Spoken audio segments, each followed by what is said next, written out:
प्यारे बुजुर्गों, माताओं, भाई और बहनों,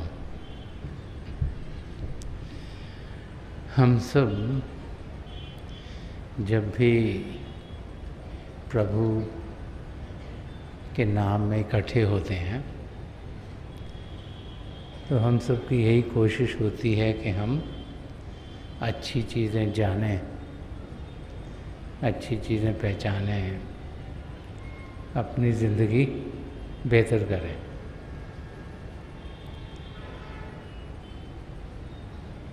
ज़िंदगी हर एक इंसान की किसी न किसी ऊंच नीच से गुजर रही होती है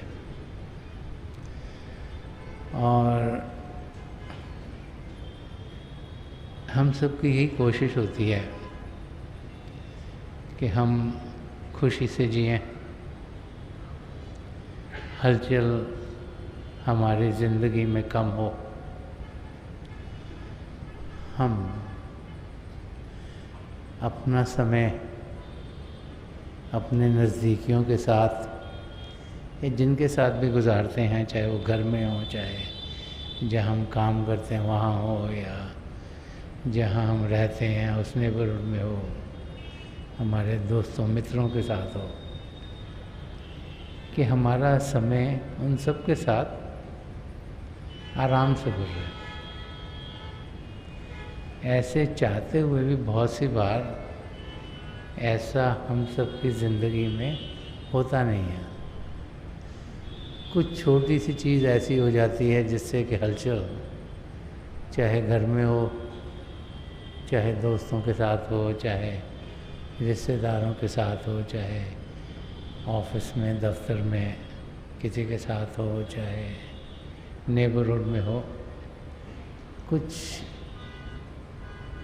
हो जाता है जिससे कि शांत होने की बजाय हम हलचल में हो जाते हैं।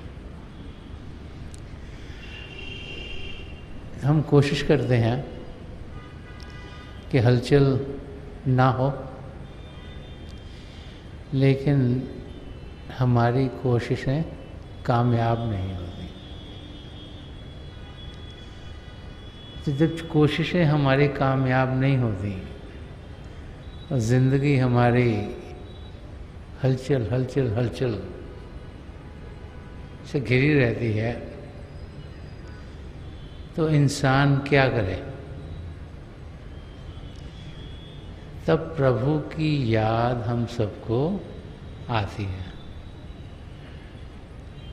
क्योंकि हम सब बचपन से अपने जो भी हमसे बड़े हैं उनसे यही सुनते चले आए हैं कि हर एक चीज़ का हल प्रभु कर सकते हैं, कि प्रभु की दया में जब हम पर होगी तो हलचल ख़त्म होगी, चीज़ें बेहतर होंगी, हम खुशी से ये ज़िंदगी गुजार सकेंगे। अब प्रभु को पाया कहाँ पे जाए? पिता परमेश्वर जो हम सब की मुश्किलों को हल कर सकते हैं, पिता परमेश्वर जो हमें सदा सदा की खुशियाँ दे सकते हैं, पिता परमेश्वर जिनके ज़रिए हम सब ऐसी ज़िंदगी जी सकते हैं जिसमें आनंद ही आनंद हो, तो उनको ढूंढें कहाँ? उनसे बहुत सी बार इंसान, क्योंकि उन्हें देख नहीं पाता, सुन नहीं पाता, उनसे बातचीत नहीं कर पाता, तो प्रार्थना करते हैं। प्रेयर, प्रार्थना प्रभु के चरण कमलों में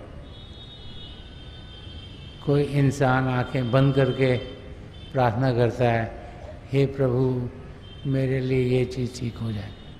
कोई किसी खास जगह पे जाता है, चाहे वो अपने घर में हो, चाहे बाहर हो, चाहे उनका धर्म स्थान हो, जहाँ उन्हें लगता है कि पिता परमेश्वर हैं या होंगे, या जो हम चाह रहे हैं वो जल्दी उसको सुन लेंगे,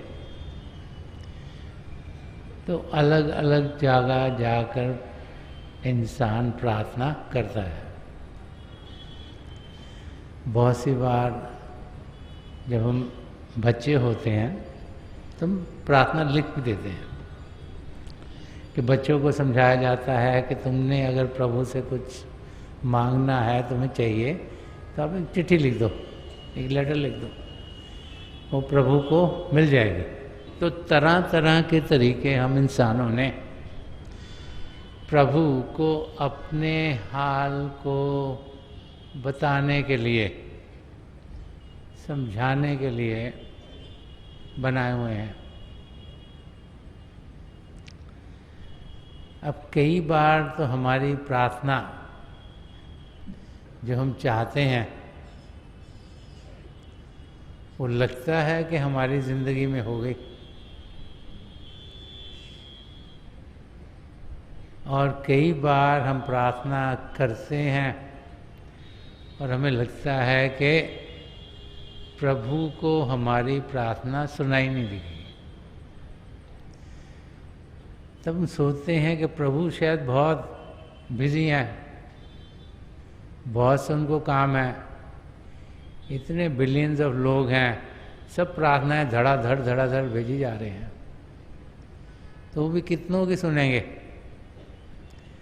और फिर हम सोचते हैं कि शायद प्रभु तो ना अमीरों की बहुत बातें सुनते हैं, हमारी सुनते नहीं। उनकी सुनते हैं जो कि इस दुनिया में अच्छा कर रहे हैं।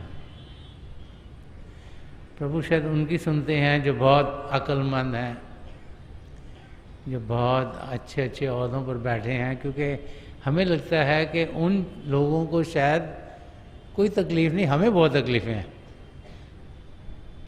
हर एक इंसान यही सोचता है जब उसके ज़िंदगी में मुश्किल आ जाती है कि शायद मुश्किलें उसकी ज़िंदगी में बहुत हैं, औरों की ज़िंदगियों में तो है ही नहीं। और हम भी सोचना शुरू कर देते हैं कि शायद हम भी ज़्यादा अमीर हो जाएं, हम भी ज़्यादा ओहदों तक पहुंच जाएं, तो हमारी मुश्किलें हल हो जाएंगी। तो इंसान अपना ध्यान उस और करना शुरू कर देता है जिसके ज़रिए वो इस दुनिया में कुछ अपने आप को बेहतर पाए, और उसका ध्यान बाहर की चीज़ें लेने में लग जाता है। संत दर्शन सिंह जी महाराज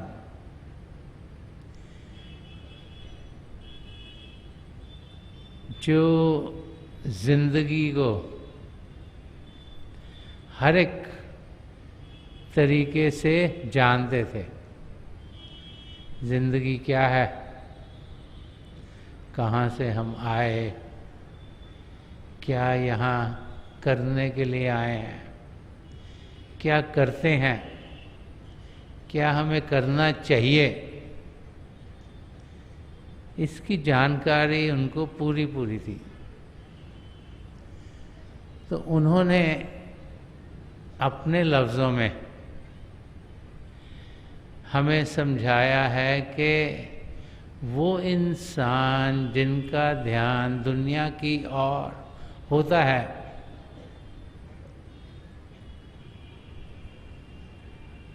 उनकी ज़िंदगी में भी दुख दर्द होते हैं। हम आम इंसान शायद ये ना समझ पाएँ। हम किसी को देखते हैं, सोचते हैं ये तो बहुत अच्छे ओहदे पर लगे हुए हैं, इनके आगे पीछे बहुत लोग घूमते हैं, शायद ये बहुत अमीर हैं, शायद इनके साथ बहुत पढ़ लिख के इस करके ये हो गया, शायद इनके बाप दादा बहुत अमीर थे, इस करके ये अमीर हो गए। बड़े बड़े ख्यालात इंसान को आते हैं और हम अभी उस ओहदे तक पहुंच नहीं पाते। कोशिश करते हैं, ध्यान दुनिया में लगाते हैं, दुनिया के कार्यों में ही सारा समय अपना गुजार देते हैं, लेकिन वहाँ तक पहुँचते नहीं। तो वो इंसान जो कि इस दुनिया में लगता है कि कुछ पा गए हैं, जब उनकी ज़िंदगी में दुख दर्द आता है तो क्या करते हैं? तो संत दर्शन सिंह जी महाराज ने इस एक शेर के ज़रिए हमें समझाया है कि किस किस्म से हम प्रभु तक पहुंच सकते हैं। हर एक इंसान प्रभु तक पहुंचेगा नहीं तो उसकी ज़िंदगी में सुख चैन आएगा नहीं। अगर हम सिर्फ दुनिया की चीज़ों को पाने में लगे रहेंगे और प्रभु तक पहुंचेंगे नहीं, तो फिर दुख दर्द हमारी ज़िंदगी के साथ जुड़ा रहेगा। तो हमें उस स्टेट तक पहुंचना है जिसमें कि हम खुश रहें, शांत रहें, आनंद में रहें और ये ज़िंदगी जिसका कुछ मकसद है, जो प्रभु की नज़दीकी पाना है, जो 84 लाख जियाजुन से छुटकारा पाना है, जो आत्मा का मिलाप परमात्मा से करवाना है, उस मकसद को पूरा कर पाए। तो संत दर्शन सिंह जी महाराज जिन्होंने बहुत से शेर, बहुत सी गज़लें, बहुत कुछ इंसान और परमात्मा के रिश्ते नाते के बारे में कहा है, बहुत कुछ लिखे हैं वो। अगर हम उनकी लिखी हुई रचनाओं को ध्यान से पढ़ेंगे तो जो कुछ हमें चाहिए, हमें सब कुछ वहाँ मिल जाता है।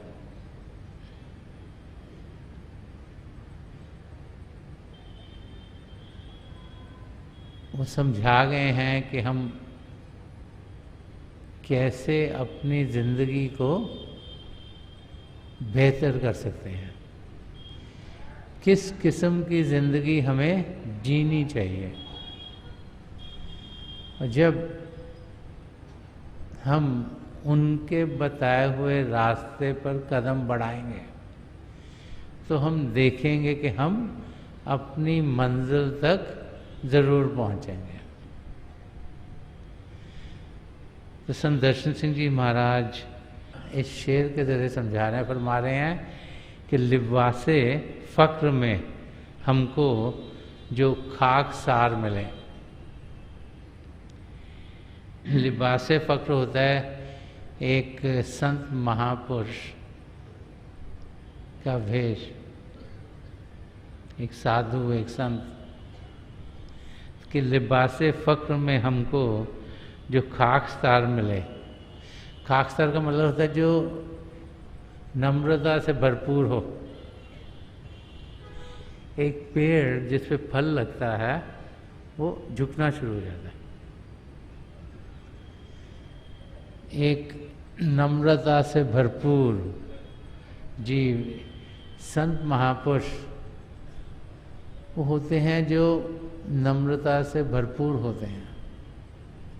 तो फरमा रहे हैं कि लिबासे फ़क्र में हमको जो खाकसार मिले, उन्हीं के दर पे सलातीन रोज़गार मिले।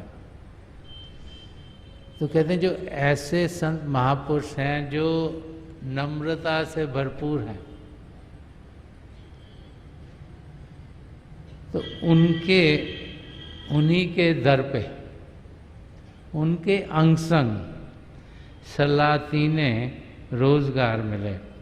सलातीन होते सुल्तान। सुल्तान मतलब जो अलग अलग जगह के हेड्स हैं, चाहे कोई कंपनी का हेड हो, चाहे कोई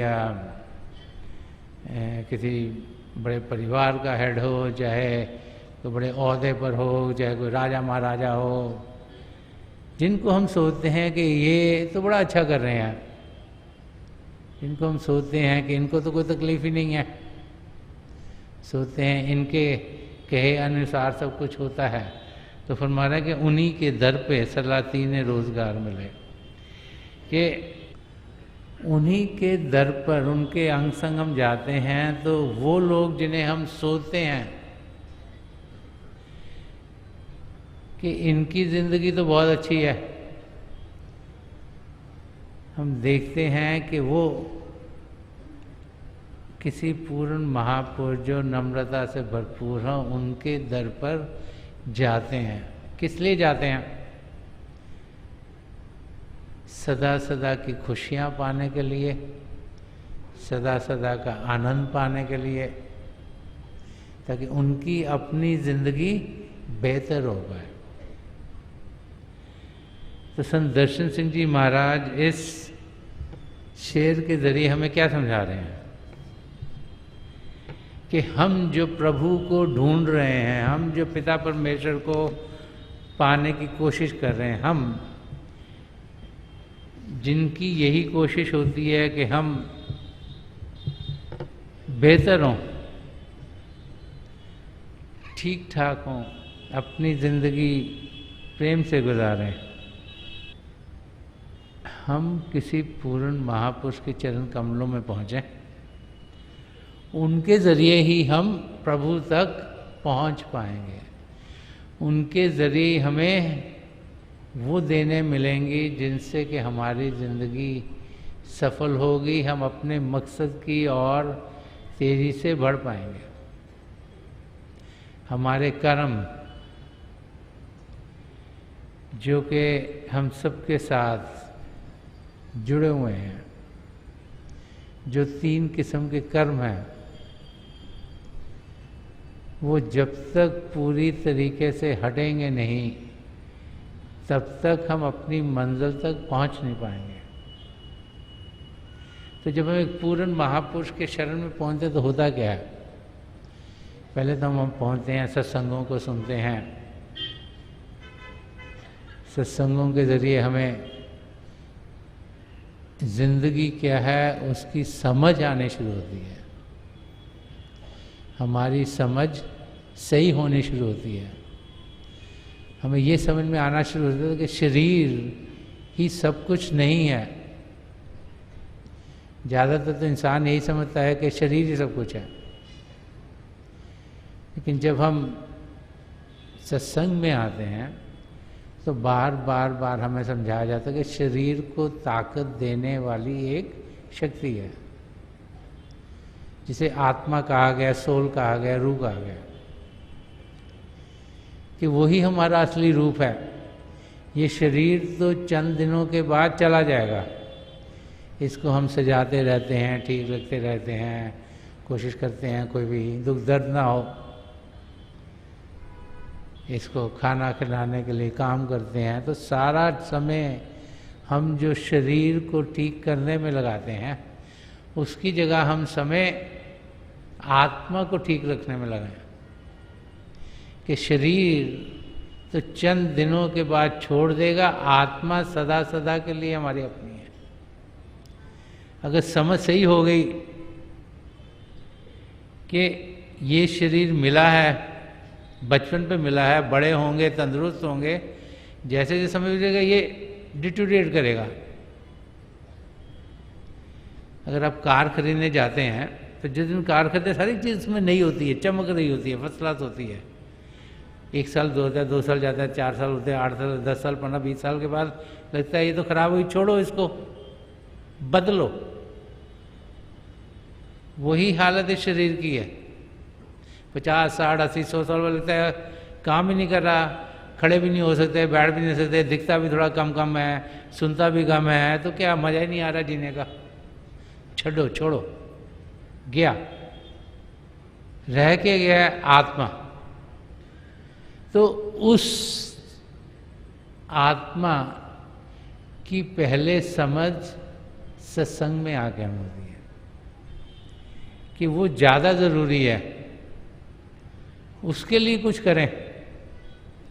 तो फिर सबसे पहले तो विचार सही होते हैं। नहीं, सवेरे उठ के 4 बज के मेडिटेशन करनी है, भजन सिमरन करना है, उसको आत्मा को कुछ खुराक देनी है, वही थिंकिंग एकदम बदलनी शुरू हो जाती है।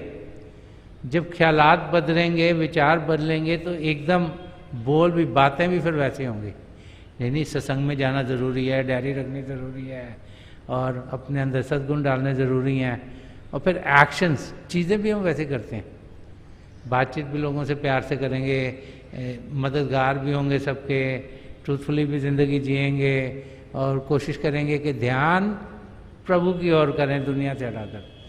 तो जब तक समझ सही नहीं होगी तब तक कुछ और सही हो नहीं सकता।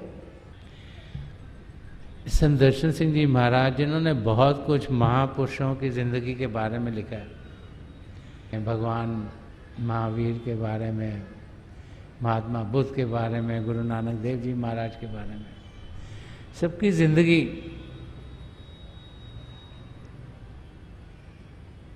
का ज्ञान ध्यान से पाकर उनकी ज़िंदगी क्या थी, कैसी थी, कैसे लाखों करोड़ों लोग इन महापुरुषों की टीचिंग्स को समझते हैं, उनके ज़रिए प्रभु को पाते हैं।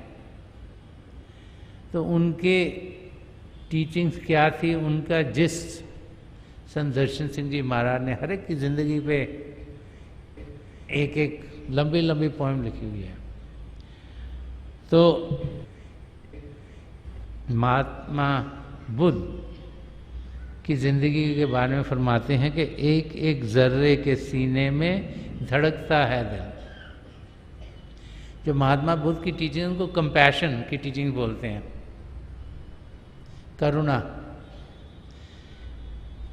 कि इंसान को किसी और के दुख दर्द में हिस्सा लेना चाहिए, किसी और का दुख दर्द समझना चाहिए।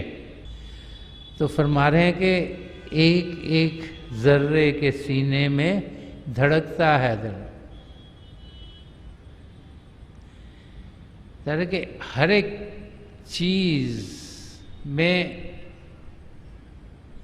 हम जाने कि जिंदगी है। ये ना सोचें कि ये तो कुछ क्योंकि मूव नहीं कर रहा, हिल नहीं रहा, कुछ नहीं कर रहा, इनमें कोई ज़िंदगी नहीं है। ये जाने कि हम जो 7 बिलियन लोग रह रहे हैं और कितने ही जानवर, जीव और मछलियाँ और कितने कितने और लिविंग फॉर्म्स हैं, कि एक एक जर्रे के सीने में धड़कता है दिल, सांस लेती है फजा, खाक भी जहाँ रखती है। कह रहे हैं जब हम सांस भी ले रहे हैं तो हमें मालूम नहीं कि कितने बैक्टीरिया को हम मार रहे हैं। हम हवा में कितने और जीव हैं जो हमें दिख नहीं रहे। ये छोटे छोटे छोटे छोटे नहीं, जैसे जब बारिश होती है तो कीड़े अलग अलग निकल आते हैं जो देखे भी नहीं कभी होते। और हवा के अंदर कितना बैक्टीरिया है जो कि चल रहा है, जिसको हम तो आंखों से देख नहीं सकते। तो सांस लेते हैं तो पता नहीं कितने जीवों को हम मार रहे हैं। तो फरमा रहे हैं सांस लेती है फजा, खाक भी जहाँ रखती है। वो कह रहे हैं कि जिसको हम खाक समझते हैं कि तो डस्ट है, ये तो इसमें कुछ जान ही नहीं है, कि वो भी जान रखती है। तो जिंदगी इंसान जिए कैसे? कर रहे हैं कि कदम आहिस्ता उठाओ कि ना दिल दुख जाए। कह रहे जैसे जिंदगी में से गुजर रहे हो ऐसे जियो कि किसी का दिल ना दुखे।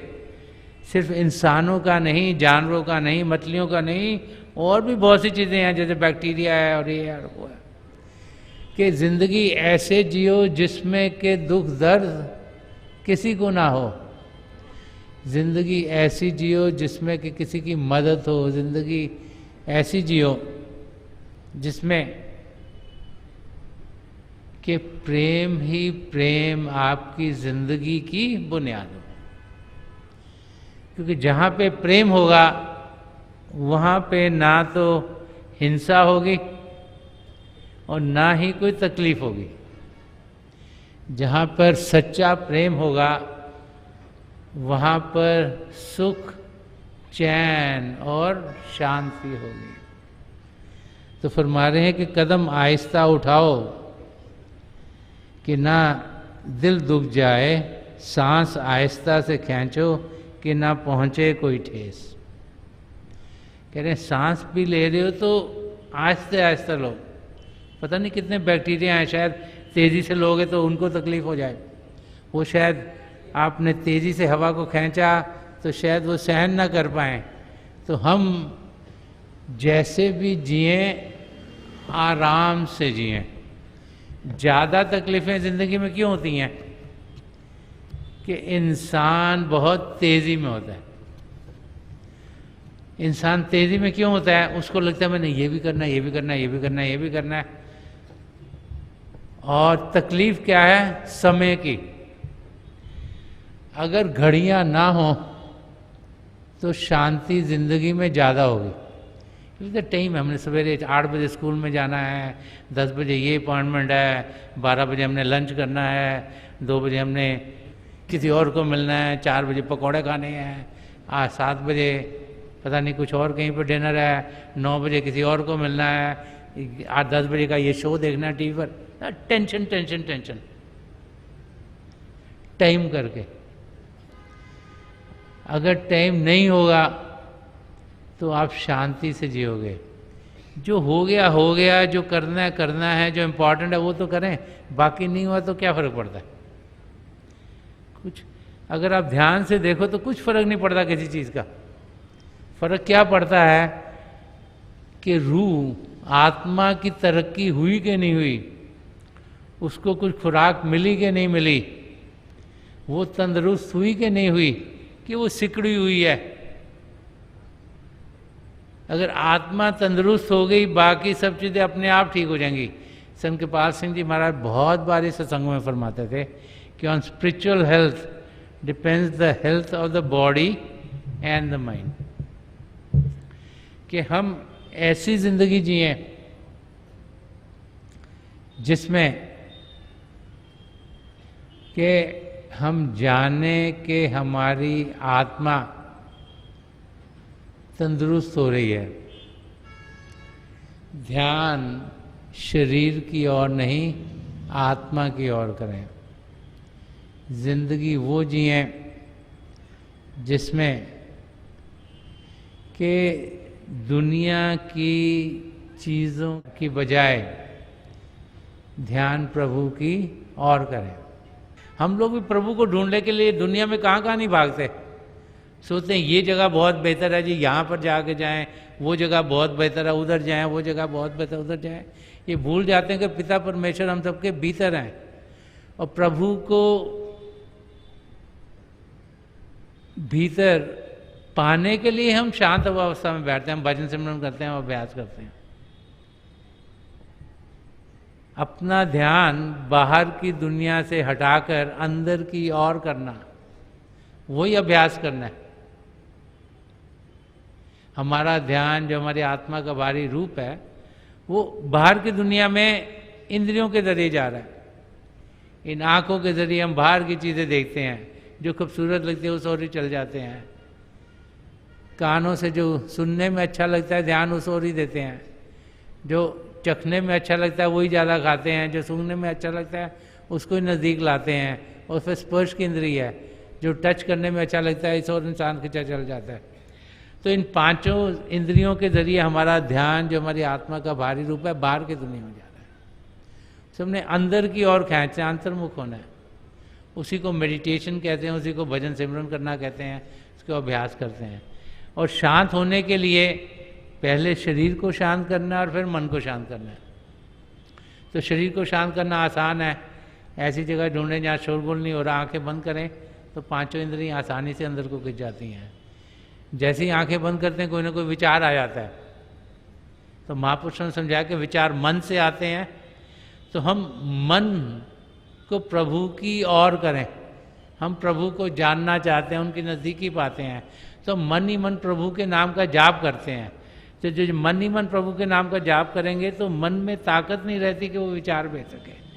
तो उस अवस्था में जब शरीर शांत हो गया और मन का अटेंशन पूरी प्रभु में हो गई, तो हमारे सामने हमें अंधेरे में रोशनी के चिन्ह दिखते हैं। जो प्रभु का शब्द है, जिसके दो जाति रूप हैं, ज्योति और श्रुति, लाइट और साउंड, उसके साथ हम जुड़ पाते हैं और उनसे जुड़कर हमारी रूह फिर हमारे सदगुरु की मदद से अंदर की दुनिया में उड़ान करने के लायक उसकी जानकारी पाना शुरू करती है। तो सैर बाहर की दुनिया की नहीं, अंदर की दुनिया की करनी है। जानकारी बाहर की दुनिया के नहीं, अंदर की दुनिया की पानी है। क्योंकि जिसने अंदर की दुनिया की जानकारी पा ली, उसके लिए बाहर की सारी चीज़ों की जानकारी खुद उसको मिल जाती है। तो थोड़ी देर के लिए हम अभ्यास के लिए बैठ जाएं। आप जहाँ भी बैठे आराम से बैठ जाइएगा, अपनी आंखें बंद कर लीजिएगा। जो आंखों के डेले हैं, आपके आई बॉल्स हैं, ये सामने जैसे 8-10 इंच आप सामने देख रहे हो। आंखें बंद करते वो भाई बहन जिन्हें नाम की देन मिली, आप सिमरन कीजिएगा। जो भाई बहन यहाँ नए हैं, आप प्रभु के किसी भी जाति नाम का जाप कीजिएगा। जाप मन ही मन करना है, ऊंचा नहीं दोहराना। शुरू शुरू में हो सकता है आपको अंधेरा ही अंधेरा दिखाई दे, लेकिन थोड़ी देर में जैसे जैसे आपका ध्यान टिकेगा, उस अंधेरे में आपको रोशनी के चिन्ह मिलेंगे। रोशनी किसी भी रंग की हो सकती है, सुनहरे रंग की, सफ़ेद रंग की, लाल, पीला, नीला, हरा, जामुनी या कोई और रंग। और फिर समय के साथ होगा कि रोशनी आपको लगे टिक गई हैं। तो हो क्या रहा है कि प्रभु की ज्योत कहीं बाहर से नहीं आ रही, आपके भीतर है। जब आपका ध्यान टिकता है, आपको रोशनी दिखाई देती है। जब आपका ध्यान टूट जाता है, आपको अंधेरा दिखाई देता है। तो समय के साथ साथ जैसे आपका ध्यान ज़्यादा टिकना शुरू हो जाता है, आपको लगना शुरू हो जाता है कि जैसे वो रोशनियाँ टिक गई हैं। उसके बीच में ही देखिएगा, थोड़ी देर में वो आप उससे आगे भी निकल सकते हैं। आपको ऐसा लगे जैसे आसमान है, पहले तो लगता है धुंधले धुंधले बादल हैं, फिर वो हटते हैं, फिर लगता है जैसे उसमें सितारे टिमटिमा रहे हैं। जब वहाँ पहुँचे तो सबसे मोटे चमकीले सितारे में देखिएगा, वो रास्ता देगा, आप अंदर के चंद्रमा तक पहुँचेंगे। जब बड़े प्यार से उसमें देखेंगे, उसको भी पार कर जाएंगे और अंदर के सूर्य तक पहुँचेंगे। और एक लगातार जब उस सूर्य में देखेंगे तो उसके आगे आप निकल जाएंगे, आपको अपने गुरु के नूरी स्वरूप के दर्शन होंगे। नूरी स्वरूप वो स्वरूप होते हैं जिसमें से रोशनी निकल रही होती है। जब वहाँ पहुँचे तो उनकी आँखों में देखिएगा, और जो जो हमारे लिए बेहतर है उस यात्रा पर हमारे सद्गुरु हमें लेके जाएंगे। तो हमारा काम है शरीर को शांत करना, मन को शांत करना। आगे जो जो प्रभु चाहते हैं वो अनुभव हमें होते चले जाएंगे। तो मेरी हजूर बाबा सावन सिंह जी महाराज, परम संत कृपाल सिंह जी महाराज, दयालपुर संत दर्शन सिंह जी महाराज की चरण कमलों में यही प्रार्थना है कि जो जो हम सबके लिए बेहतर है, ये महापुरुष हमें दें, हमें सबके साथ जोड़ें और हमारे भीतर प्रभु की ज्योत के हमें दर्शन करवाएं। थोड़ी देर में मैं आपको इस बैठक से उठाऊंगा और मेरी शुभकामनाएं आप सबके साथ हैं।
हाँ, छोड़ दीजिए जी, प्लीज़ लीव ऑफ।